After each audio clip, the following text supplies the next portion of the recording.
Hello, my name is Natalie. I created the bullet when I was in a dark place. It is a philosophical podcast that talks about human integrity and freedom, that is influenced by psychological concepts, more mystical or even spiritual ideas, and my artistic stance. However, coming from a dark place, I am not asking why the world is as it is so as to make sense of it, to write yet another scientific essay, to find an excuse for why the world has to be the way it is. I find the society we live in very questionable. I do not like how the modern Western worldview is considered synonymous with objective truth. So when I ask why the world is as it is, I am asking so as to undermine the foundations of a world that, in my opinion, needs to be unsettled and rethought. I think it is crucial to realize that perception is not a tool for finding out the truth. It is how we communicate with the world around us. It is a tool of expression, of self-actualization. And to understand this is to grasp the magic that lies within the gift of subjectivity. I hope that you'll enjoy listening.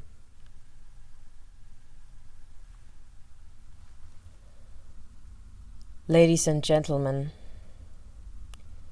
we have gathered here to mourn an event so tragic in its hopelessness, so shocking in its radicality, but also so touching in its nature,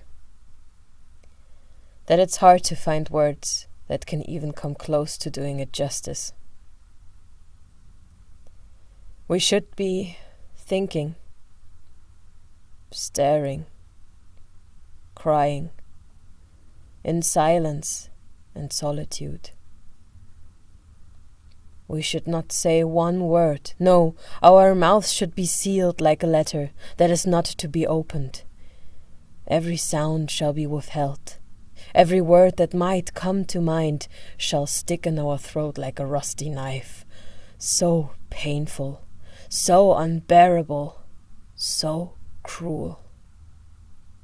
Yes, we should maintain complete and utter silence.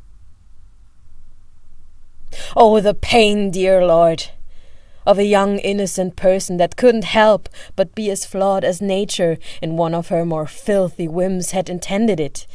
We all know she tried her best. Not nature, the young girl, I mean. She did. She did.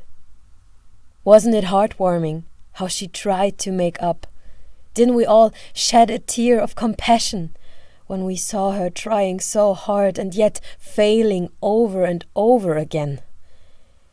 And didn't we all break into admiring laughter when she, even in her darkest hours, always found a way to light up the situation by making a funny joke about herself? Didn't we all hope together with her for a miracle, an unexpected, merciful blessing that would put an end to her suffering, that would give her that long-desired relief we had all decided in our hearts that she had probably earned already by trying so hard? Can we blame her? That in her despair she chose to take the easy way out? Can we blame her for wanting to give herself that release? There really is no answer to that. All that remains is silence. And these words: even though living with you hasn't been easy, even though you demanded a lot of energy and goodwill from us, even though we had to sacrifice a lot of time and nerve just to always give you your special treatment, which we were glad to do, even though we put so much work and faith in you, and even though you decided to be ungrateful and throw this gift away, we still hope that wherever you are, you have found your peace, your relief, and that you feel sorry. Please know that no matter how much you have failed us, we will always love and remember you. Dear... Shit, fuck! What was her name again? Welcome to the 3rd episode. The title is Freak Rampage, or How to Host a Relationship. Maybe you know that feeling. I just don't know how to be. How does one talk to other people? How do people connect? How am I supposed to perform being human? Is what I think, feel, how I see the world at all relatable or understandable to others? Or is it unworldly, preposterous? Is it maybe at least interesting, exotic, like I'm a friendly alien? It's a strange and very unsettling feeling. And it makes it very hard to read the situation, to read other people. When I felt alienated like that lately, it was almost impossible for me to understand what other people want from me. I could see and feel that people did in fact have interest in me, that maybe they'd wanted to dive into my inner worlds. But I kept asking myself, how am I interesting to them? Do they want to dive into my inner worlds, like taking a ride at an amusement park? Or hear about how I see the world as if to watch a movie? It is, after all, very enjoyable to be scared, amazed, enlightened by amusement park rides and movies, knowing that we're safe, that we didn't really tap into a different world. It made me think, does that person really want to connect to me as a person? Or am I entertainment here? And how do I react to that? Do I consciously or unconsciously support that? Am I making myself the entertainment? Why would I do that? Why wouldn't I do that? Have I turned myself into an entertainment show? Or potentially, if what I have to show doesn't aim to please in the usual way, even into a freak show? And how would one become a freak? Here are my thoughts. A freak is what we call a person who is different when we believe that they shouldn't be different. So when someone doesn't meet our expectation, doesn't fit into our understanding of what's normal, or what we have decided as the standard. This can happen one-on-one in relationships, but also obviously on a societal level. Now, since as humans we are used to mostly referring and reacting to that which diverges from our expectation or standard, otherness creates identity. And if we now attach the idea of wrongness to that otherness that someone is identified by, we make wrongness become a part of that person's identity. So being a freak is all about not fitting in, meaning the idea of not fitting in. And I want to emphasize on that because in a better world, where there is no right or wrong, and we can see and understand that norms and standards are made up, and that unmet expectations don't necessarily have to be a problem, we would simply call that incompatibility. Can you feel the different power dynamics in either seeing the issue as being about not fitting in, or seeing it as a matter of incompatibility? The huge difference is that the idea of incompatibility, or compatibility for that matter, takes both positions into account, that there is no right or wrong, no guilt or shame in incompatibility. The two parties just don't align well. So the problem of not fitting in is not rooted in the otherness of people, but in the someone has to fit into our expectation mind state, according to which someone is wrong when they don't fit in. See, when we talk about not fitting in rather than incompatibility, we create the problem. And don't get me wrong, this is not to say that it is unjust or unhealthy to have expectations. It is good to have standards, to know what we want and need, to know what we don't want and don't need. And we have every right to be disappointed, sad, angry when someone doesn't meet our expectations. We can and should verbalize that even, say that we're disappointed, sad, angry, that our expectation didn't get met. We can and should say This is what I want and need, what I don't want and don't need. But where it gets tricky is when we react to another person's potential incapability or unwillingness to meet our expectation with the idea of, but you should. The idea of, but you should. The idea that this person has to change, become capable and willing, and that they're bad when they can't or don't want to. That creates a very dangerous hierarchy, a situation that is inviting to all sorts of boundary violations. Because we now put whatever is other or freaky to us about that person up to discussion, and we have no right to do that. It is through that hierarchy that all of a sudden there's a dictator and a servant, someone who says what's right, who sets a standard, and someone who has to adapt, who has to meet that acquired standard, a spectator, if you will, and someone who has to please the eye of that spectator. This is where we start to watch other people like movies, where we think that their purpose is to please and entertain us, where people become a good that is to be consumed. And unfortunately, we live in a society that is very much based on the idea of but you should.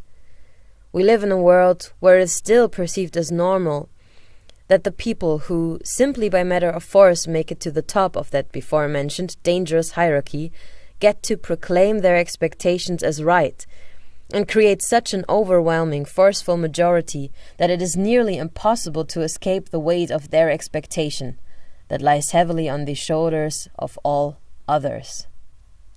My point being, unless you are in the lucky position of having that majority's privilege, which is not to say that you're happy, just means that you're lucky enough to not be constantly threatened in the foundations of your being. Unless you are in that lucky position, you have probably, for whatever reason and under whatever circumstances, somehow felt like a freak before, like you're not good enough, like you have to earn being approved of and respected. Now, how do we deal with that? 1. Being less of a freak, if possible. 2. By trying to make up for our freakiness through being over-the-top serving, good, successful in other areas of our life. 3. By finding ways of coping with the pain we get for being a freak. 4. Maybe there's a loophole. Maybe there's a way for us to be what they call a freak and not getting punished. What if there was a way to turn our biggest flaw into our biggest benefit?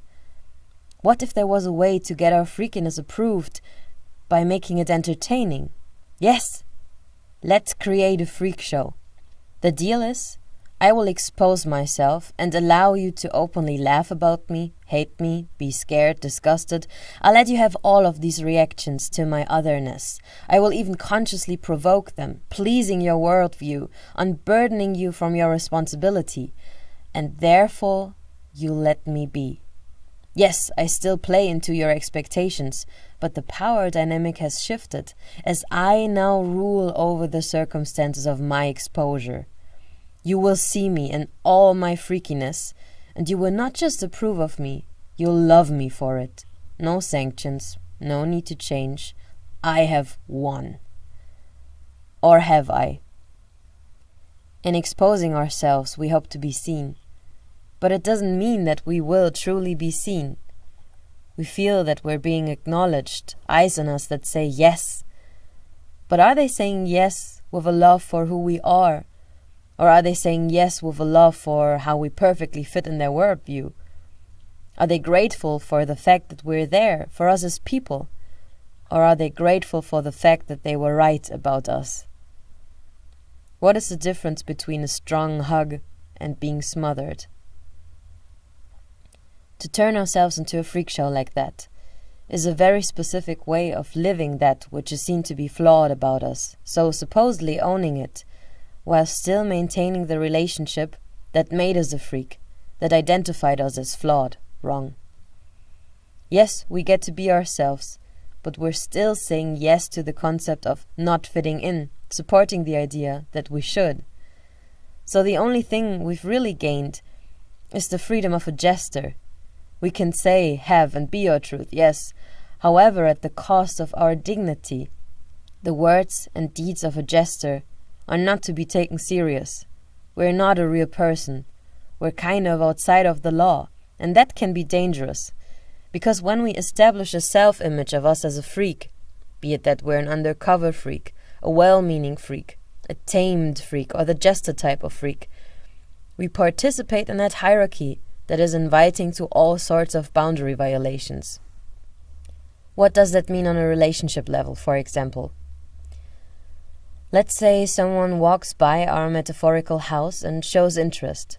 Naturally, that should be a nice thing. Potentially, it could be very attractive to notice that someone walks by our house and takes a curious glance, and seems like they're really interested in discovering what's behind the walls.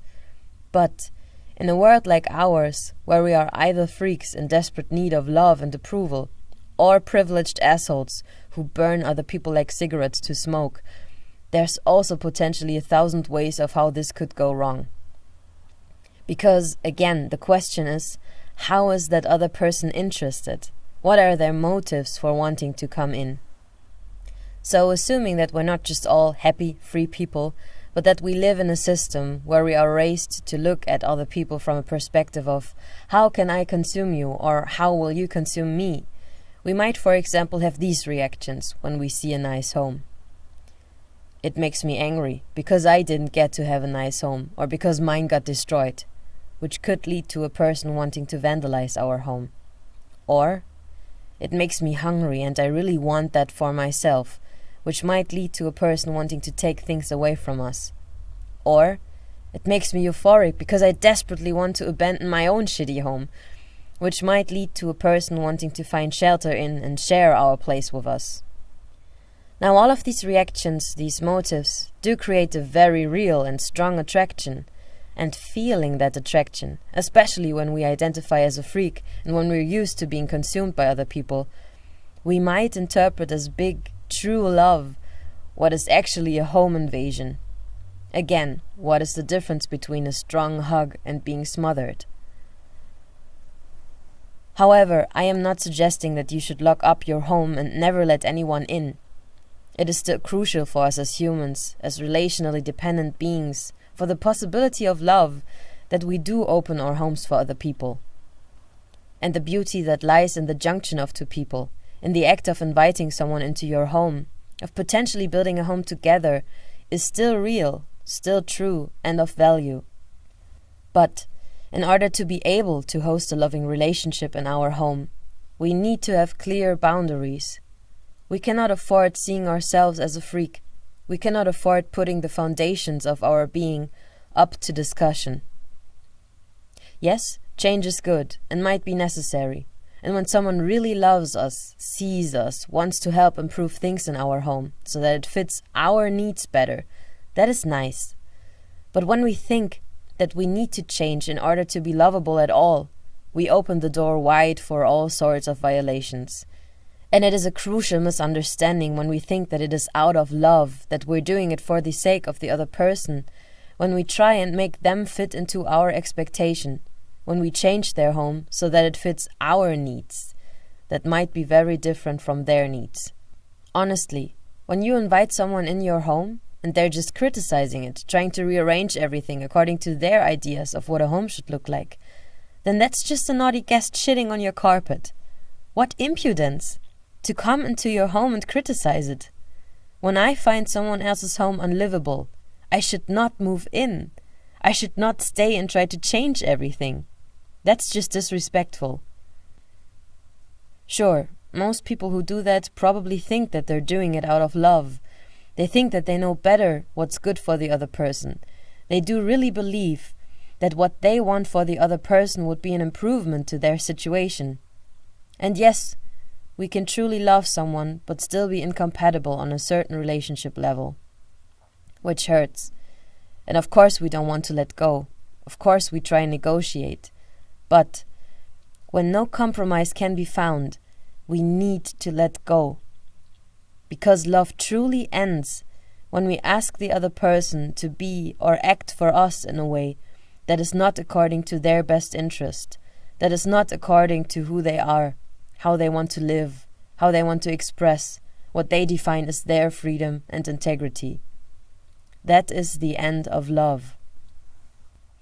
The problem with being a freak, so accepting and identifying by that role, is that as freaks, we are used to having our home invaded. And living in a society that is supportive of that type of home invasions, we might not even be aware that what happened to us was unjust, was a violation. We don't have a safe home, and we have probably found ways to cope with that.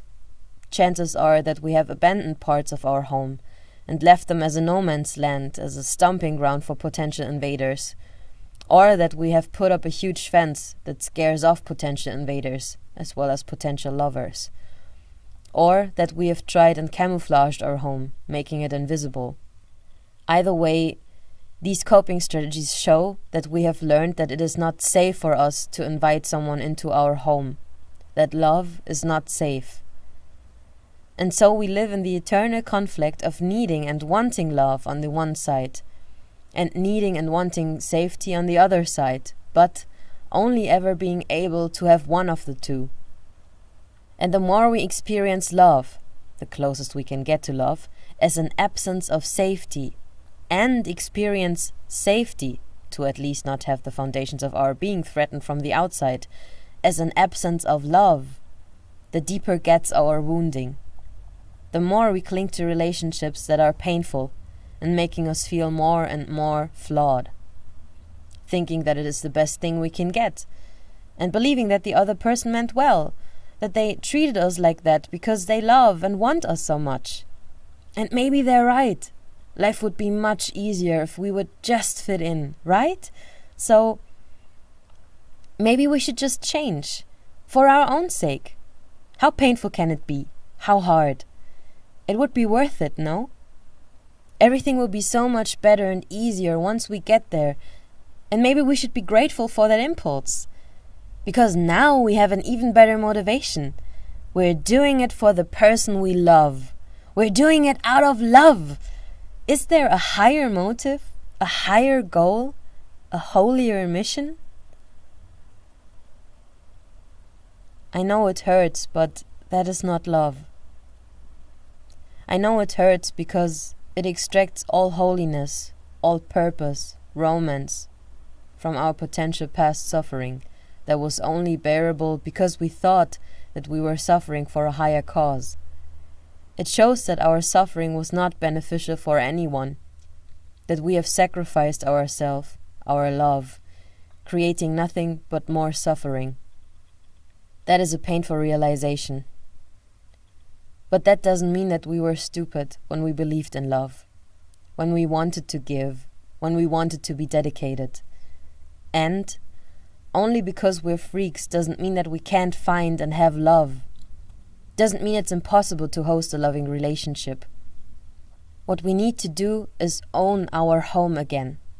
Doesn't matter how devastated or cold or lonely it is. We need to own it and make it livable for ourselves. We are not entitled to anyone else's home. To vandalize, rob, or try to find shelter in someone else's home won't undo, won't repair the damage our home has taken through potential invasions in the past. But if we truly put our dedication into owning our home again, not harming ourselves or others by perpetuating the "but you should" cycle that turned us into freak, wonders can happen. We can find people who are dedicated to doing the same, and because they understand, because they have no interest in perpetuating that cycle themselves, it might be possible to invite them in, to love. Here's a list of things you can do for love. 1. Try and teach people how to give you what you need and how to treat you right. Accept when they can't or don't want to give you what you need. But don't accept when they can't or don't want to treat you right. Move away from people who can't or don't want to treat you right. 2. Try and learn from people how to give them what they need and how to treat them right, as long as this doesn't feel like a detriment to your boundaries, and as long as you can find pleasure in doing so. 3. Don't waste your time by trying to teach people how to treat you right, who show literally no interest in learning that. And don't waste your time by trying to learn from people who just want you to become a perfect servant. 4. Understand that there's compatibility and that there's incompatibility, and that this is no one's fault. 5. Understand that to love is to respect someone's boundaries. 6. When love feels like a sacrifice, ask yourself, is this really love? Or am I just wrapping my suffering in the idea of a love that needs to be earned because I think that I'm an unlovable freak? And please, risk love. Don't be too afraid of the consequences. What gets destroyed or taken or abused when someone comes and invades your home is not your dignity, not your integrity, not your value.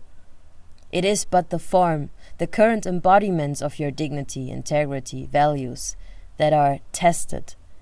So maybe you can see that devastation as a chance for rearranging, as an impulse to find new ways of expressing your truth, to build and create stronger embodiments for what's important to you. Your dignity and integrity, your truth and value, however, always stay the same. They can't be destroyed. They can't be undone. And whoever wants to make you believe that they can is a sad, blind fool. I would love to see people owning themselves again, taking care of that soul that each of us has, and that is far too precious to be sacrificed, to be traded in for something or someone who claims to be more important. And I would love to see people supporting each other in rebuilding their homes. Because that is love. That creates trust. That creates safety. And that will be the breeding ground for many more beautiful things to happen.